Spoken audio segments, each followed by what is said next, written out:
Hi, I'm Alan Kelly. I'm the senior colorist here at FILMLOOK Incorporated, and today we're going to explore fixing things once again.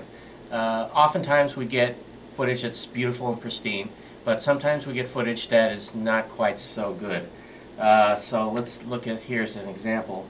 We have some footage here of actually 35mm transfer of a scene where you see a gentleman walking by, and of course a Segway rolls by past him.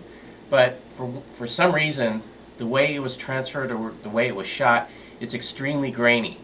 And what we're going to try to do is clean up some of the grain and also address some issues with maybe some shading issues in the corner. It looks a little green on one side, so we'll fix that.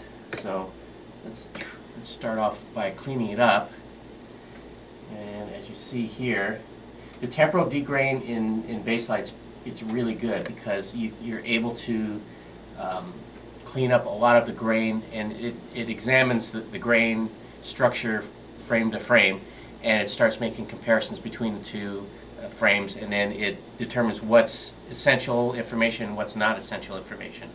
So in this scene we have the gentleman, he's walking by, and there's so many adjustments that can be made with the temporal degraining that it's difficult to explain as far as like what exactly all the things and the parameters it could do. But suffice to say, it looks really good. So let me let that chew through the grain.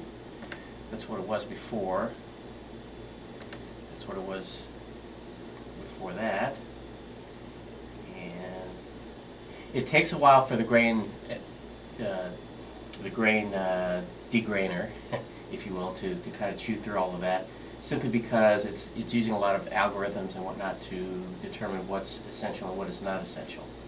So that's almost done rendering out. And okay, let's play that back here.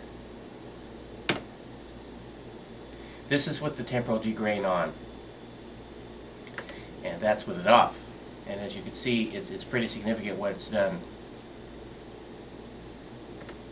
Okay, another issue we have here is that in the corner, we have, in the right-hand corner, we have a little bit of a shading issue. And that's primarily due to the fact that there is maybe a problem with the lighting, maybe there might be a problem with the camera lens itself, who knows. But we can correct that just by placing this shape here and allowing the system to not only do the temporal degrain, but also correct for the shading issue in the corner. Okay, so that's that. So let's go on and move on to another example here. Here we have a scene that was shot in slow motion. I think it was running at about, I don't know, 120 frames a second. And it's actually quite good, but the problem is, and it's a cosmetic issue, the woman's back of her leg looks a little, well, let's just say it looks a little cellulite-y. And I was instructed by the client that he wants me to get rid of the cellulite issue.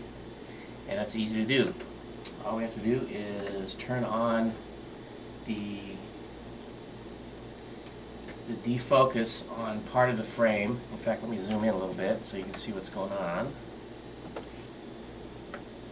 Zoom in like so. And what I've already done is I've created a mask around where the leg is, so you no longer see that issue as far as the cellulite kind of bouncing around in there. I'll show you the before and after here. This is before the adjustment. Get rid of those cursors.